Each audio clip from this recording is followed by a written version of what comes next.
Dr. Alicia, so I'm going to make sure I set myself up for this question right. So it says, are there cultural stigmas within the Black community that might make it acceptable for what we're seeing and hearing? Because a lot of times when we're watching content or we're listening to songs or music, RJ, I am going to get to your question. I just want to ask Alicia this question. I'm going to come to your question right next.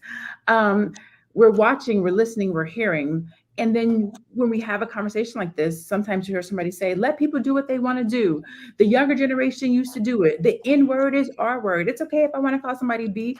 Are those cultural stigmas in our community that make those things okay? Like, why do we do that? Why do we say it's okay? It's not a big deal. If that's what they want to do, that's the younger generation. We listen to Luke. Like, why do we do that?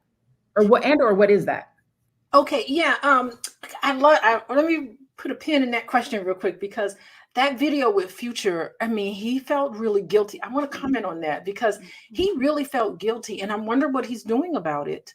Like, when you realize and you look back at your behavior and you see how someone lost their life because of because of how powerful you are in influencing other people, what is Future doing right now to change that? Like, that's my question. That's my challenge to all of us. Like, we are powerful people and we have an impact on the people around us. And in a lot of way, in a macro level, these artists have a huge influence on the public. So now that you know this, now that Future know this and other artists know this, like, what are they doing? Like, I challenge all of us, including these artists, to really think about what to do with that guilt, because feeling guilty is appropriate. That makes sense. But to get over feeling guilty is to right the wrong. So my question is, what are you going to do about that? So I love that clip right there, because he was really, you could see the guilt in his face. Also, Athena, I agree with you. Yeah, these songs are so catchy. The music and the beats and all of that, it's like you can really get down. Like, there's a lot of artistry that comes into hip hop music. It's creative. It's something you have never heard before. But if you stop and listen to the lyrics that's behind the really great beats and the musical part of it, you start realizing, oh my goodness, how could you not be affected by these lyrics? And when you stop and think about it, then you can have a nice conversation about how it has an effect on you, which really leads into Dr. Lene, your question is that and also the question from RJ. I see his question in there.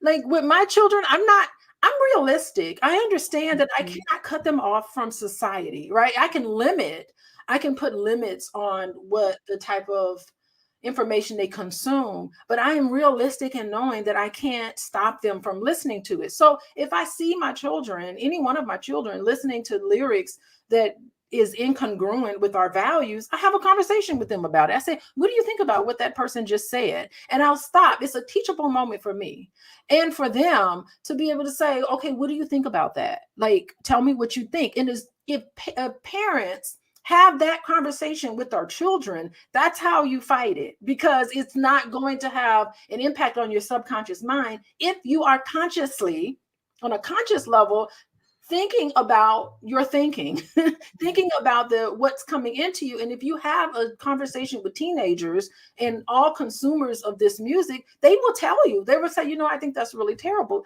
Good grief, I can't believe this person treats themselves that way. If anything, as parents, raising the question, this video that we're doing right here on YouTube, it's just raising awareness of these concepts. Have a conversation with other people. What do you think about this? Is this who and what we are? Have you noticed that our images are controlled and very derogatory? What do you think about the misogynistic perspective in the lyrics of music? All rap music, I have yet to see a lot of it that's promoted in media. The lyrics of those music, it's hatred toward women.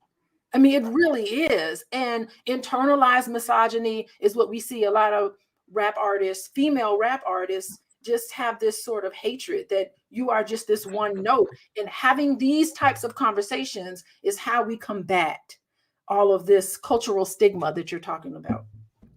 Great. Thank you so much. RJ, so RJ's question was, my question is, do you think younger folks in my generation should be encouraged to listen to music that my parents were raised on? Absolutely, yes. Um, I think that there is something in passing down music from generation to generation. One, you don't lose, right? If I talk to somebody right now, I'm like, who is Luther Vandross? They won't know. Like y'all don't know who Luther Vandross is. Y'all know who the five, like, have you watched the Five Heartbeats? Like what do you what do you understand about music? The other thing is they're listening to this music today and they don't even know that they're remakes. Like they're what do they call it? What is it called when they samples? They're samples. Yes, they're sampling old music. So this song that you're grooving to that you think is the stuff, that's from like 10, 15, 20 years ago. So to have a good understanding of music, but also old music is old music. You can learn something. You're gonna hear something different. You're gonna feel something. So yes, I do think that. And then the other question from Danette, how do we fight against negative rap music as a community without being accused of practicing censorship or stifling an artist's creativity or messing with someone's money? Athena, how would you like to answer that question? How do we fight against negative rap music as a community without being practicing or messing with someone's money? Listen, money is going to go where it finds value and where money is a reflection of people and their values. So we can't control messing with somebody's money. What we can control is, as a people, what we decide to do. There are artists, R&B artists, rap artists, hip hop artists that push a positive message, that have positivity, that does not get as much shine. I know when I was attending ABC, D1 was an artist that was there and that is doing a lot of positive things. Rhapsody is another artist that is doing a lot. So it really is a reflection of us as a people. And that's why I said we have to take accountability for what we indulge in and promote with. So if we were to say as a group, you know what? We are only going to support artists that have positive messages and images. We are only going to support artists that reflect certain music, and we're going to put our streaming time and our dollars behind that. Guess what these record companies would do? They would switch it up real quick. They would switch it up so fast. You'd be like, how did they even do that? Right? Now, every once in a while, artists will break through on creativity. So I'm even thinking of an artist like Missy Elliott. Such a huge Missy fan. I'm going to see her on tour next month, by the way. So I'm really excited about that. Busta Rhymes, okay? And not to say that they didn't have content that was salacious, because Get Your Freak On is definitely salacious.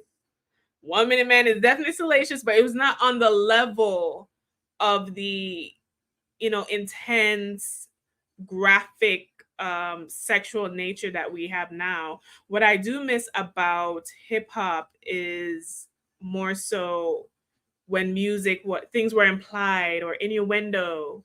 So even if you liked a song, unless you were of that age or you knew what that was, it kind of went over your head. Like some of the songs I listened to from back in the day. So like I was listening to Mariah Carey's Honey. If you listen to the lyrics, I'm like, oh my God, this song is totally about X, Y, and Z. But I didn't know because I was a child. But maybe it was good that it was innuendo. So the adults knew what it was, but the kids didn't. So I think we need to merge back to that.